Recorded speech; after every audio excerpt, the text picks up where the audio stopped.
Hi, welcome back. In this video, I show you how to knit your afterthought heel.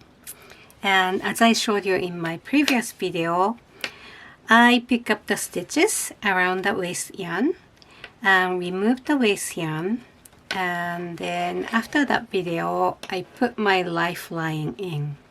So it's just going through all those stitches just in case I may want to come back to this point afterwards. Before we start, let me talk about a little bit anatomy of toe-up socks. Okay, so this is how your finished sock would look like, and actually you're at this point. If you could look at this way,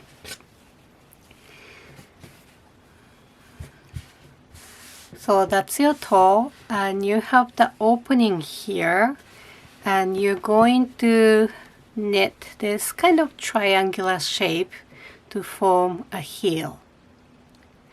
If I could point this out, this heel is actually exactly the same shape as your toe, except that when you knit the toe, you started with the pointy end and increase your stitches to shape this triangle. But in this case, for your heel, you start with the wider end and decrease the stitches gradually to shape this point. But they are exactly the same shape, except you reverse the process. And if you remember my template, I ask you to trace your foot, mark 2 inches from both heel and from the toe. And when you are knitting the toe, I ask you to record how many rounds you had to knit to reach that 2-inch mark from the toe. Okay, so after you start knitting your heel, what you do first is you knit that many rounds of just straight stocking stitch, and then you start decreasing, like one stitch each end every other row, until you get the number of stitches you cast on. So it's exactly reversing that process.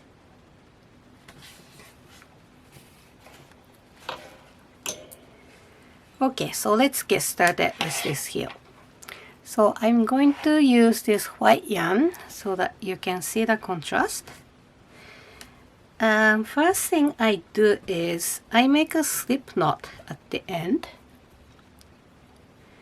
and put it on the stitch marker, like so.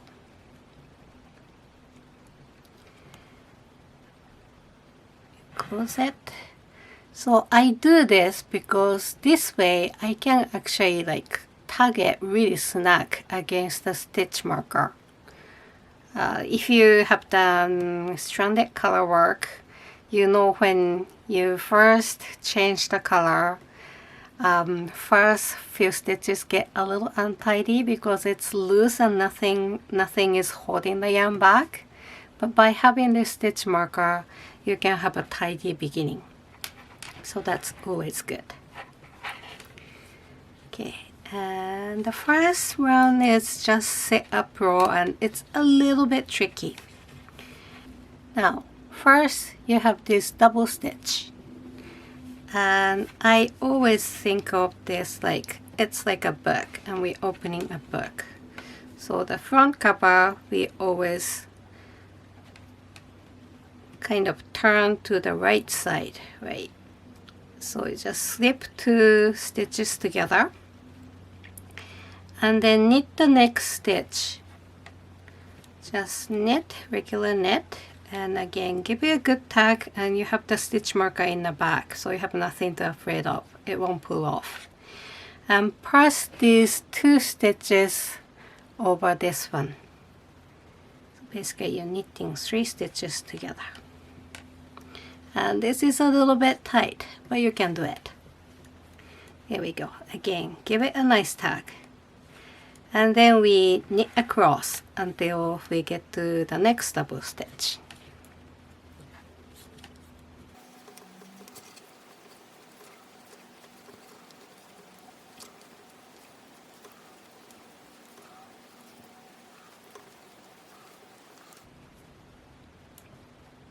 Okay, so we stop when there's one stitch plus double stitch left. Okay, and the next thing I like to do is slip this single stitch and twist this one. So this is like a book, right? So back cover you turn to the left and slip back that stitch, and then you knit these three loops together. Again, this is a little bit tight, but this will give you really nice corner at the intersection of your sock. Like this will be this point. Oh, sorry. So that's the heel, and you're knitting right here, and this is the stress point. And no matter what you do, like it tends to develop a hole right here.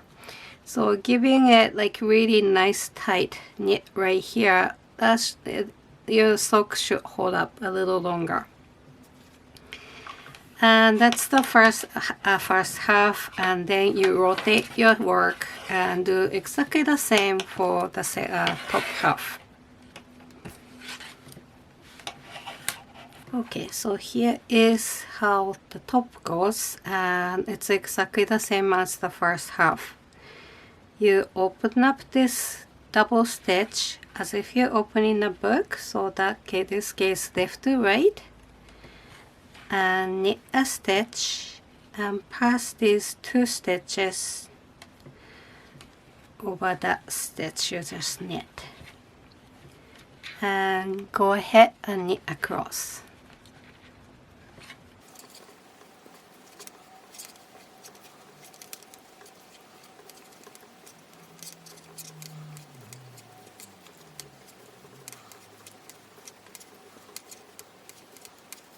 And you stop when there are 3 loops left on your needle.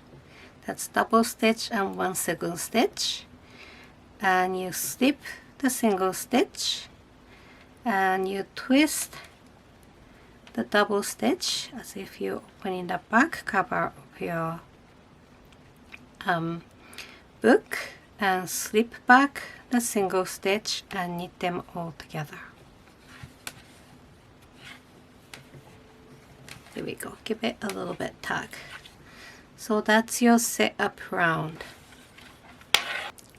After the setup round, you're going to knit around as many rounds as you knit to reach the 2-inch mark on the toe after you finish increasing stitches. Okay, and in my case that was 0. When I finished increasing, I was already 2-inch mark. So I can start decreasing right away. But in your case, you may have to do as many as 10 rounds. It could be a little bit more. It could be less. So just look at the number you wrote down when you finish knitting the toe, and just knit around those rounds. Okay, so let's say we reach to the point we can start decreasing. Okay, so this is decreasing round.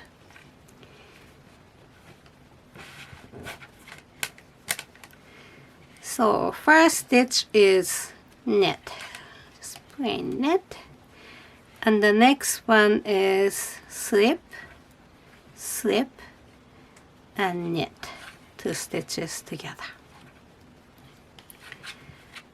And you knit across the first needle or first half until you have 3 stitches left.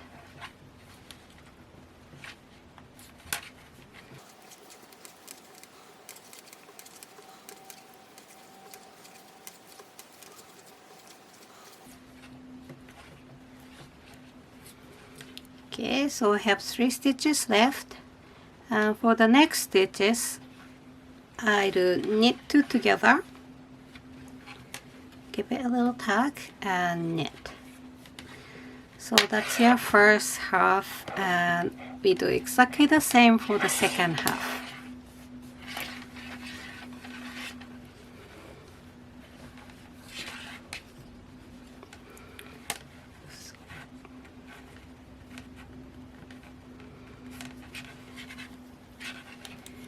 Okay, 1 stitch knit, and then you do slip, slip, and knit 2 together,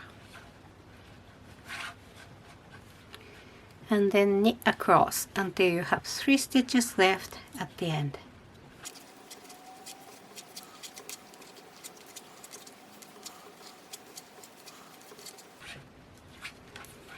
Okay, so I have 3 stitches left, so I do knit 2 together. Oops. And the last stitch is knit. So that's your decrease round.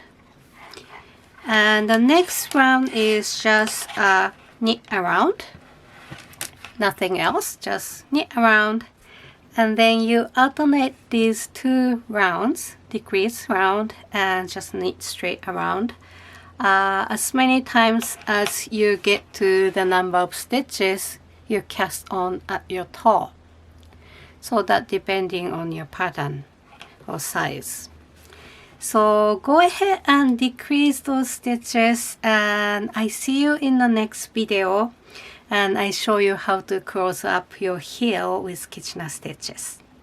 Okay, see you in the next video.